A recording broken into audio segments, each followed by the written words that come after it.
Louvado seja o nome daquele que vive. Agradeço aos músicos, muito obrigado, viu? Vou pedir para o pianista ficar. 1 Samuel, capítulo 15, versículo 22.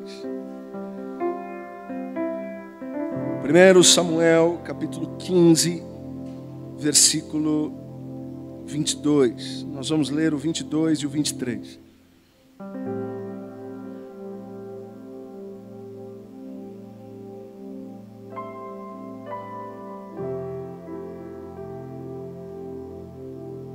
Com a permissão dos pastores, no final do culto vai estar à disposição de vocês o nosso material, aqueles que desejarem adquirir, fique à vontade. Se você não tiver dinheiro nem cartão, eu estou aceitando fralda, lencinho umedecido, hipoglós, você sabe o que eu estou falando, né? Escambo, fazemos qualquer negócio, ok? O chá de bebê não está dando conta. A gente precisa repor o estoque. 1 Samuel, capítulo 15, versículo 22.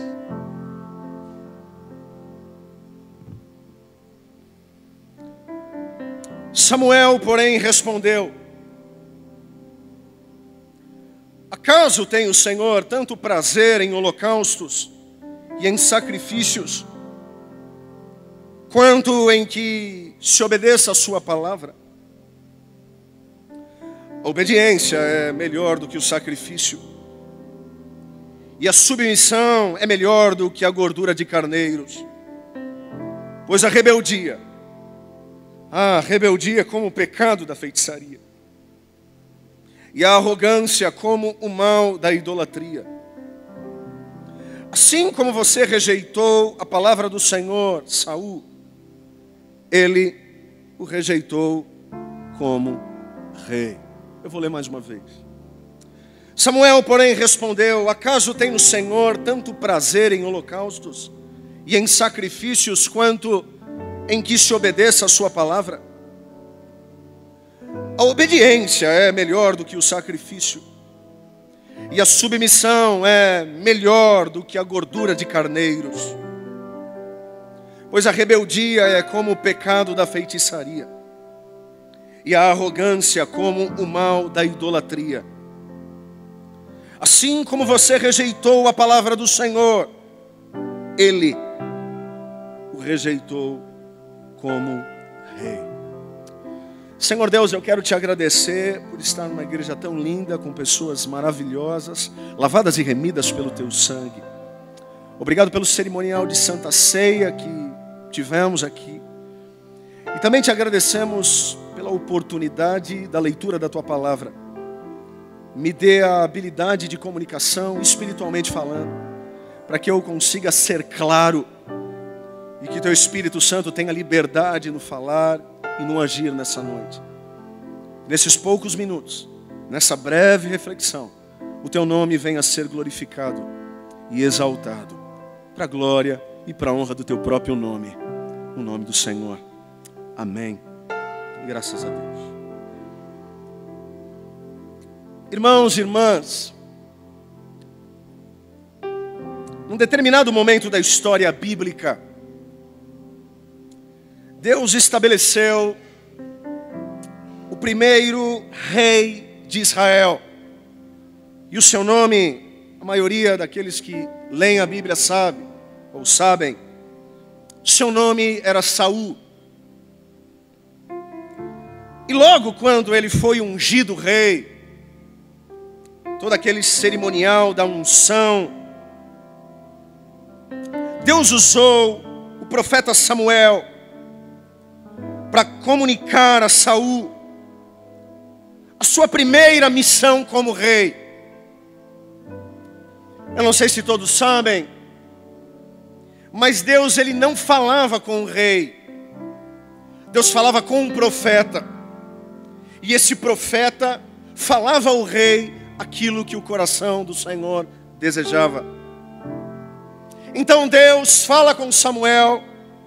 Samuel chega para Saul e fala para Saul a sua primeira missão como rei da Palestina.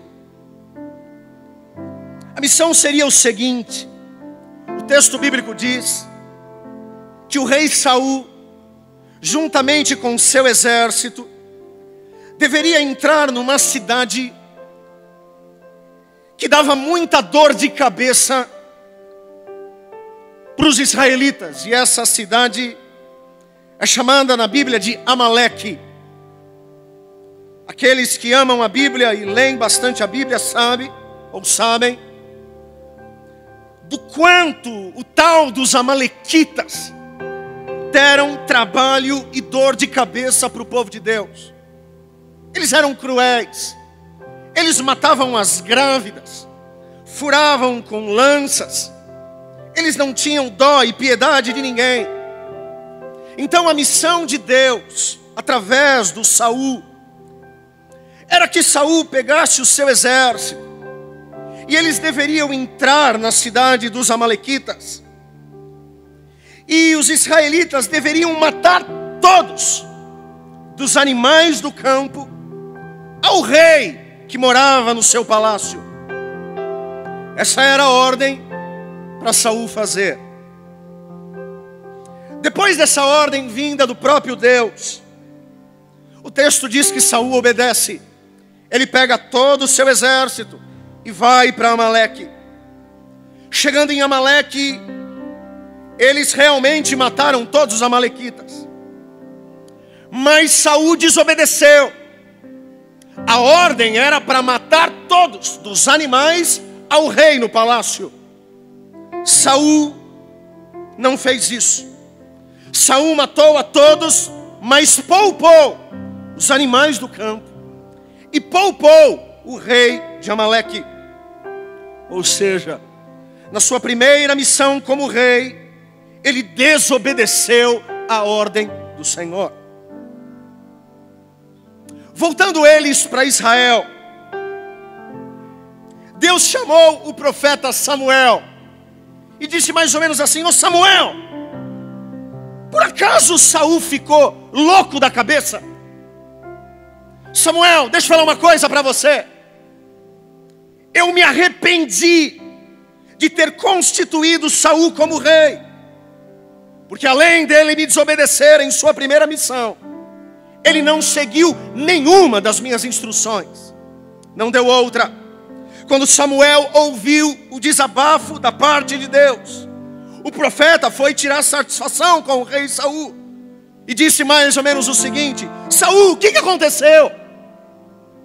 Deus mandou você matar todos os amalequitas, mas você poupou os animais e poupou o rei. Saul, você pensa que está brincando com quem? Por que você não obedeceu ao Senhor? Quando Saul tomou essa exortação, ele tentou se explicar, dizendo mais ou menos assim: Samuel, eu obedeci ao Senhor e cumpri o que o Senhor me designou. Eu só não matei os animais e não matei o rei. Só? Quando Saul disse isso, Samuel ficou ainda mais nervoso e disse: Saul, ele não disse isso, mas mais ou menos isso: Saul, seu cara de pau, acaso tem o Senhor tanto prazer em holocaustos e em sacrifícios de animais, quanto em que se obedeça a sua palavra? Saul, cara de pau, para Deus a obediência é melhor do que o sacrifício, e a submissão é melhor do que gordura de carneiros, pois a rebeldia é como o pecado de feitiçaria, e a arrogância, Saul, como o mal da idolatria.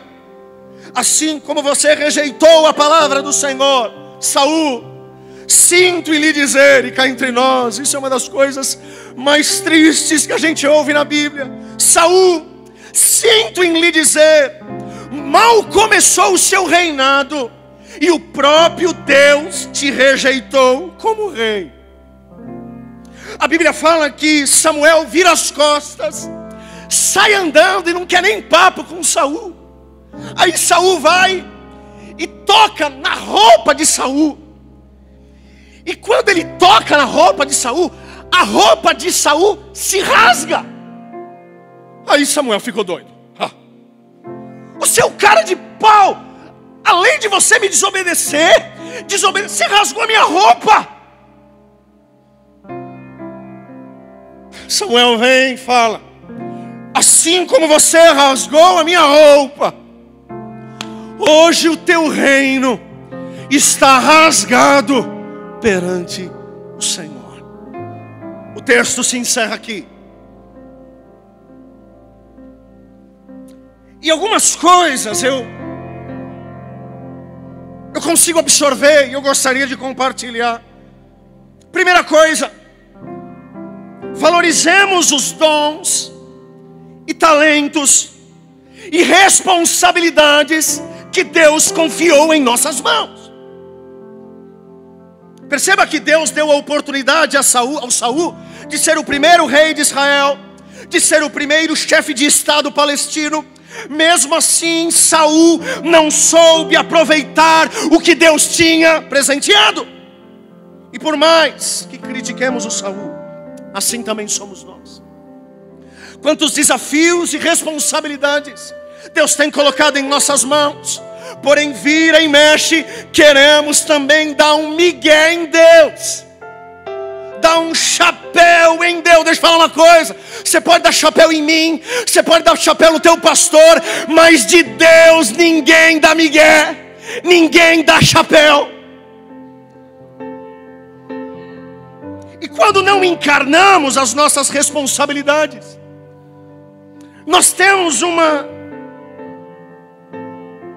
grande chance de Deus falar para a gente: não te quero mais.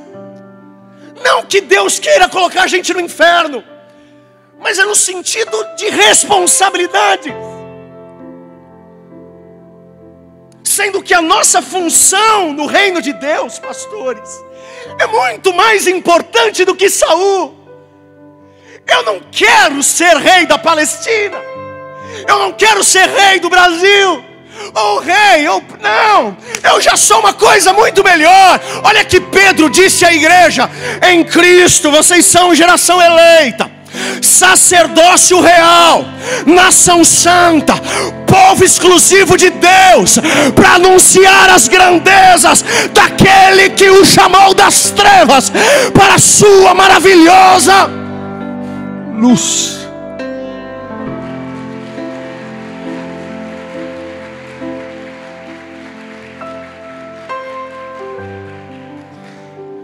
Fala para a pessoa que está do teu lado: não fuja das tuas responsabilidades. E não queira dar chapéu em Deus. Faz assim para ele, ó: te conheço.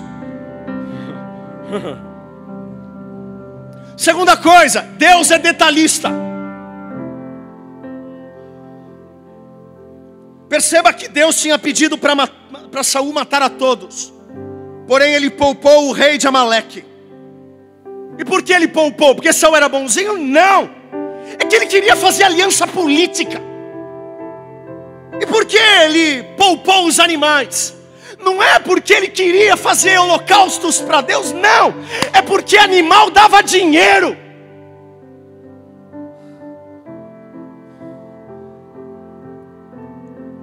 Deus, ele está muito mais interessado em pessoas com a motivação certa do que com um discurso politicamente correto.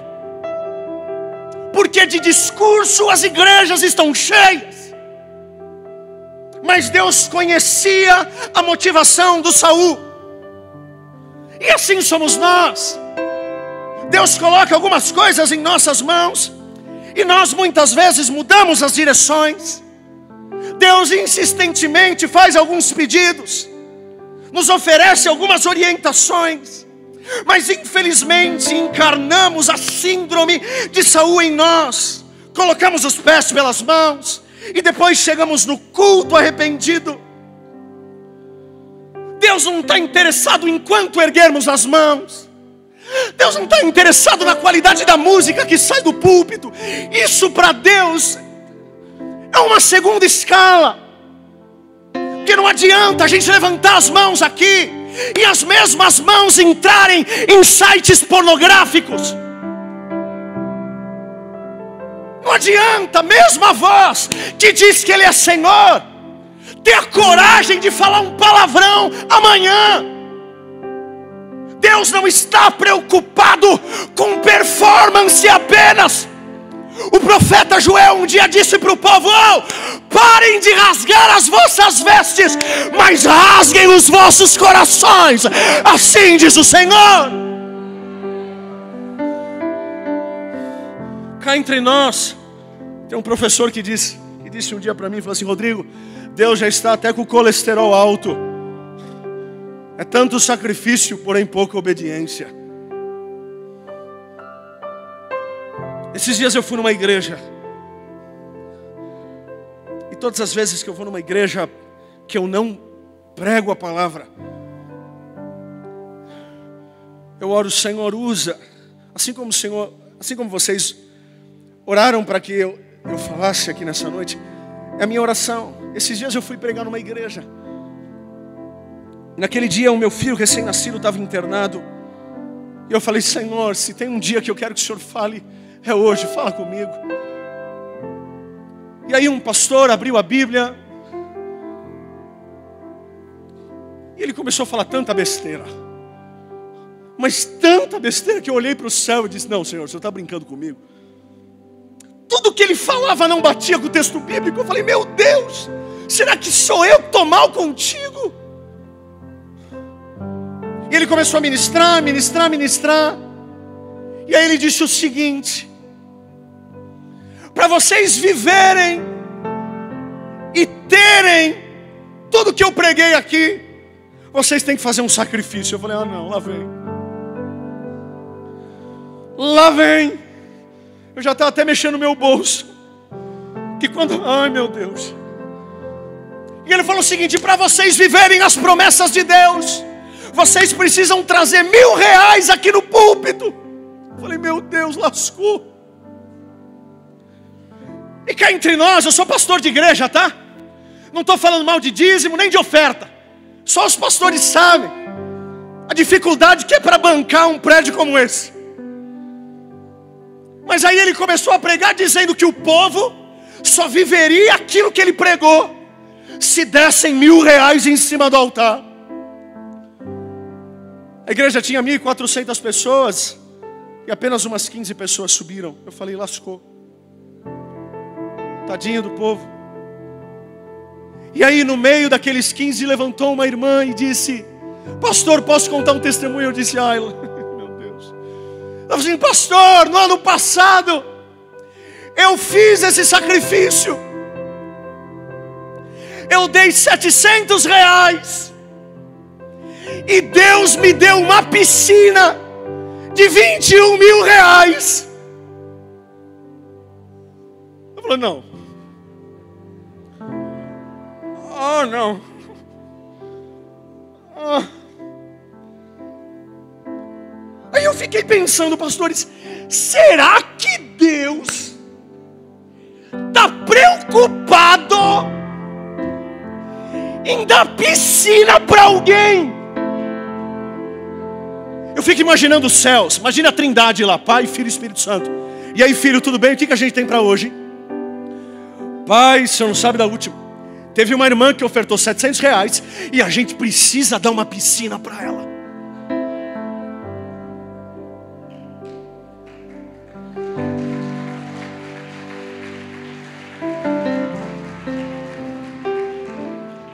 Será que essa é a crise de Deus? Deixa eu falar uma coisa. Deus não tomou prego nas mãos. Deus não tomou punhalada nas costas para dar piscina para ninguém, para dar BMW para ninguém. Se você quer essas coisas, acorda cedo e vai trabalhar, porque Deus veio ao mundo para salvar o pecador do inferno.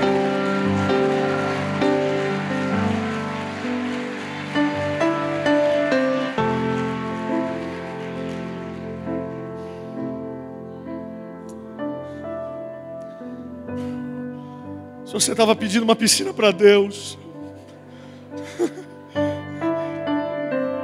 se você tem fé, continua pedindo. Mas eu acho que não está na pauta dele. Sabe por quê? Porque enquanto você quer uma piscina para gastar água, tem alguém na África que não quer piscina, quer só um copo de água. Um dia, o Espírito Santo comigo, ele é meio agressivo, eu não sei com vocês, mas deixa ele ser assim, porque eu gosto dele assim. Ele falou assim: Rodrigo, para de ser... É porque a palavra está em moda, mas ele falou antes. Ele falou assim: Rodrigo, para de ser medíocre. Para de ser...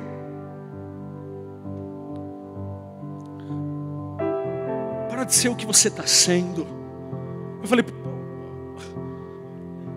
o que o senhor quer de mim? E ele me levou para a Bolívia. E chegando na Bolívia, eu não encontrei nenhum pronto-socorro. Eu fui numa cidade chamada Porto Soares. E chegando lá, o Espírito Santo falou: aqui não tem pronto-socorro, e você vai fazer um pronto-socorro aqui. Senhor, se não sabe brincar, não brinca. Mas eu não sei nem o que é fazer curativo. Quanto mais pronto-socorro. Ele falou assim: não me interessa, faça. Aí eu voltei para o Brasil. A minha esposa sabe que eu sou meio louco mesmo. Eu falei: Tati, eu tenho uma ideia. Ela falou assim: não, mais uma. Nós tínhamos acabado de fundar uma ONG. Nós precisávamos de 60 mil reais e Deus deu. Mas quando eu disse para ela da ONG, ela também ficou maluca. Ela falou: não acredito nisso. Mas as ideias mais malucas do mundo, Deus só dá para você. Eu falei: não tem problema. E quando eu cheguei na minha casa, eu disse: tá, Deus falou que eu preciso montar um pronto-socorro. Ela olhou para minha cara e disse: meu, eu não sei o que passa na tua cabeça. Faz outra coisa. Só um pronto-socorro você quer?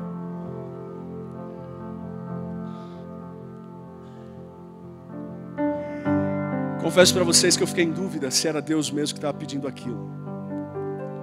No dia do parto dela, dia 25 de junho, eu levei ela no hospital, acho que vocês conhecem Santa Joana, a maternidade. Eu deixei ela na recepção, começou a me dar uma crise de rim. Quem tem pedra no rim aqui? Levanta a mão. Caramba, eu preciso... Tem alguém que ora aqui para expulsar pedra de rim? Estou precisando vir para cá. Eu deixei ela na recepção, começou a me dar uma crise que eu praticamente desmaiei na recepção. Aí a enfermeira olhou para minha cara como se eu estivesse gostando de ter dor. Ela falou assim: mas meu filho, aqui você não pode ter dor, porque aqui é hospital de mulher. Eu falei: minha filha, pouco me importa se esse hospital é de mulher. Eu pago o que for para pagar, mas tira essa dor. Fala para essa Joana infeliz que eu vou ficar aqui, que eu estou com dor. Depois a fatura veio, R$1.500. Eu tomei tanto remédio na veia que não passava. E lá, enquanto eu sentia a dor, o Espírito Santo falou: você viu o que é ter dor? Pelo menos aqui você tem tramal na veia. Lá na Bolívia alguém está morrendo hoje de dor de rim, sem ter água para colocar na veia. Eu falei: tá bom, Senhor, quem pode manda, quem tem juízo obedece. Montamos o projeto, arrecadamos R$20 mil para comprar o terreno. Chegamos na Bolívia para comprar. Um pastor presbiteriano falou: Rodrigo, falou para o co-pastor, que também chama Rodrigo, e disse: não se preocupem em comprar o terreno, a igreja presbiteriana vai dar de presente para vocês aqui na Bolívia.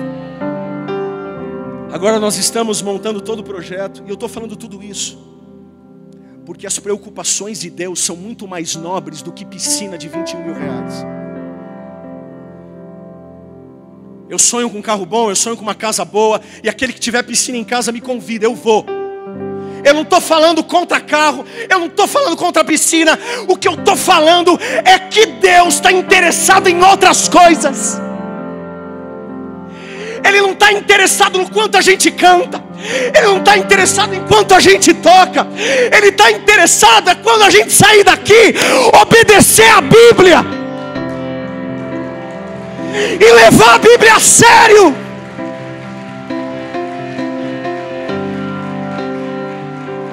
Porque quem tem uma vida aqui e tem outra lá fora, nos céus, é conhecido como rebelde, é conhecido como feiticeiro, é conhecido como arrogante, e é conhecido como idólatra. Mas que em nome de Jesus possamos eliminar do nosso coração todas as síndromes de Saul. Deus não está interessado na quantidade de carneiro que a gente vai queimar para Ele. O que Ele quer é obediência. Que a nossa vida aqui seja um reflexo daquilo que a gente vive lá. Perceba, não é o contrário.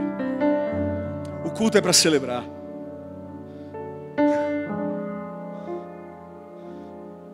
Jesus disse: quer aprender a orar? Entra no teu quarto. Não entra na igreja. Tem muita gente querendo falar com Deus na igreja. Isso aí é numa outra escala de importância.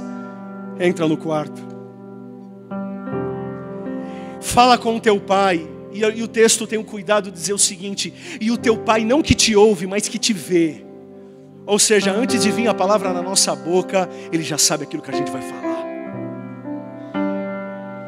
E quando você dobrar o teu joelho, não orem como os gentios, mas orem a oração nobre. E a oração é: me ajudem. Pai nosso que estás nos céus, santificado seja o teu nome. Venha a nós o teu reino, e seja feita a tua vontade, assim na terra como nos céus. O pão nosso de cada dia nos dai hoje.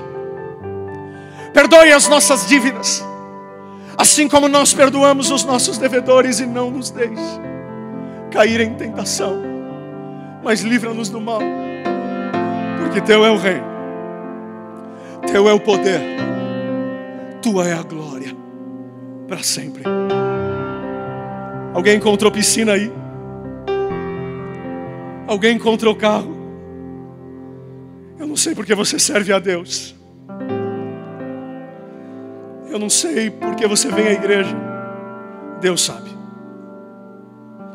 Existe uma crise nas igrejas evangélicas brasileiras, e nós vamos na contramão. Nós vamos. Enquanto as pessoas vão para a igreja para pedir, enquanto as pessoas vão para a igreja para tentar mexer com o coração de Deus com dinheiro, nós viemos para a igreja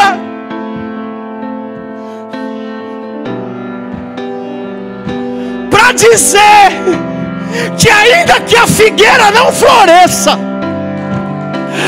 ainda que não haja fruto na vide, ainda que eu esteja desempregado, ainda que eu esteja enfermo, ainda que eu esteja sem dinheiro, todavia eu me alegrarei, porque o meu nome está escrito no livro da vida.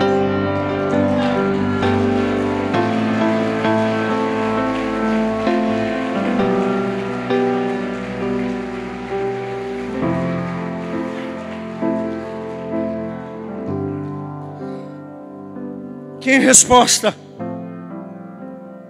aos presentes dados por Deus a nós, possamos não apenas adorar, falar e cantar que o amamos, mas que através da nossa obediência nas práticas corriqueiras da vida, possamos agradar o coração dele, ou agradar o seu coração, para nunca sermos rejeitados por Ele, mas sermos encontrados como verdadeiros adoradores que o adoram em espírito e em verdade.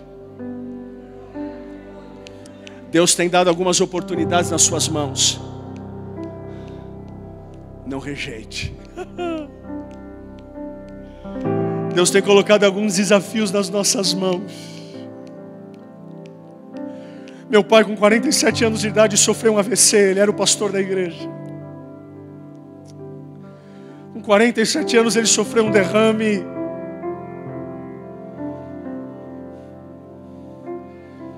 E a igreja se reuniu e disse: Rodrigo, você vai ter que assumir a igreja. Eu falei assim: não. Eu não quero. Minha mãe olhou nos meus olhos e disse: menino,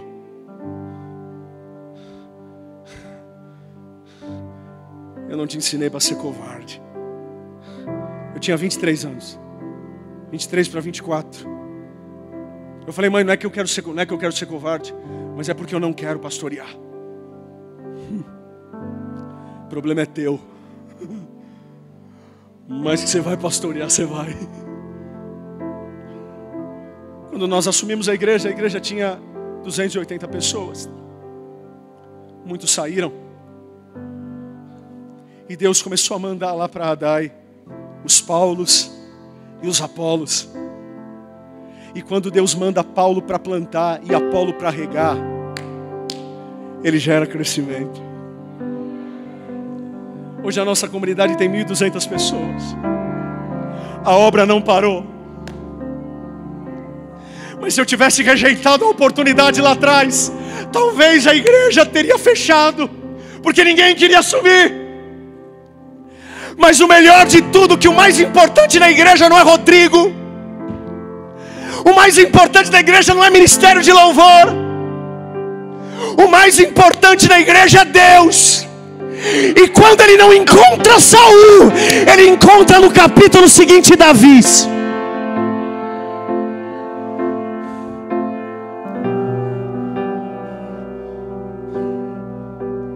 Hoje eu louvo a Deus porque eu não rejeitei aquela oportunidade.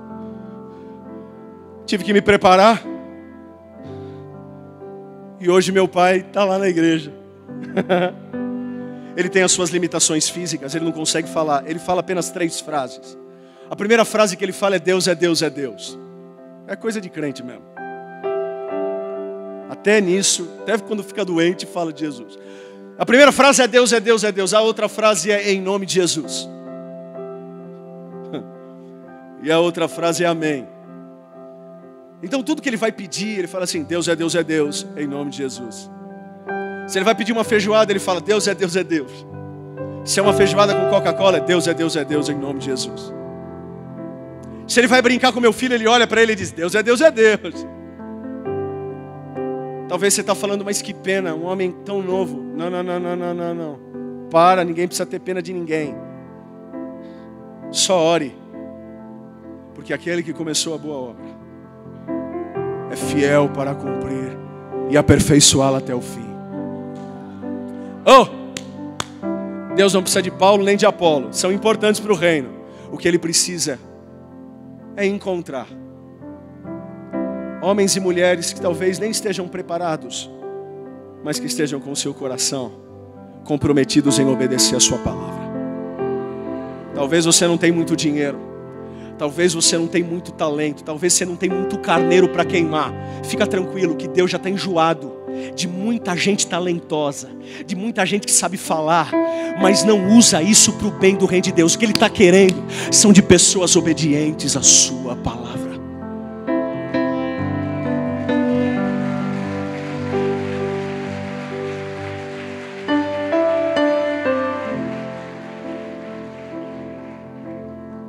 Eu quero orar por você.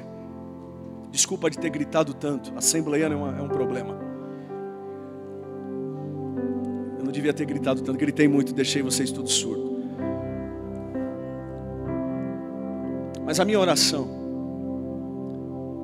que todas as responsabilidades que Deus colocar em suas mãos, não faça como Saul, dando migué, achando que Deus não está vendo. Que Deus levante aqui, lá na ADAI e na igreja brasileira e mundial, homens e mulheres que talvez não tenha tanta performance, mas que tenha um coração. Porque quando a gente conhece a verdade nos liberta. Pega a tua Bíblia na mão aí, teu iPad, teu iPhone, teu manuscrito, sei lá que você trouxe para a igreja hoje, mas levanta ele para cima e fala assim: Senhor Jesus. Mas fala como assembleano, como pentecostal, fala: Senhor Jesus. Deus, mais do que os sacrifícios que eu posso te ofertar, mais do que o meu dinheiro, mais do que o meu levantar de mãos, que meu grande compromisso esteja em obedecer a tua palavra. Até porque é a tua palavra que é lâmpada para os meus pés e é luz para o meu caminho. Conte comigo. Conte comigo. Serei um obediente da tua palavra. Inclusive, vou amar aqueles que não merecem o meu amor. Mas o problema é meu, Senhor. Porque se na tua palavra está escrito, eu vou viver. Ainda com as mãos erguidas, a palavra de Deus diz que nós devemos amar os nossos inimigos. Aquele que dá um tapa na nossa face, a gente deve virar outra, não é assim? E sabe como que esse texto termina? E vocês devem amar assim, com boa medida, recalcada, sacudida e tem gente que usa esse texto para falar de oferta. Esse texto é para falar de amor. Por mais que seja difícil, a gente vai viver a palavra de Deus com boa medida, recalcada, sacudida e transbordante.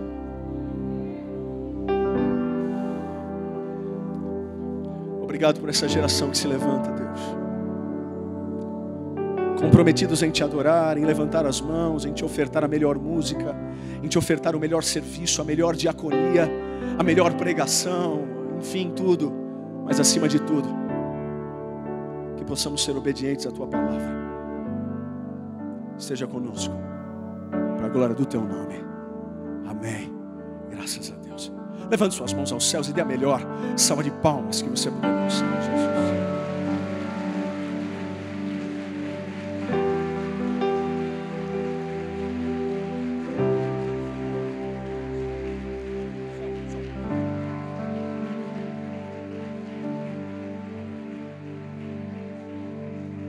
Se tu olhares, Senhor, para dentro de mim,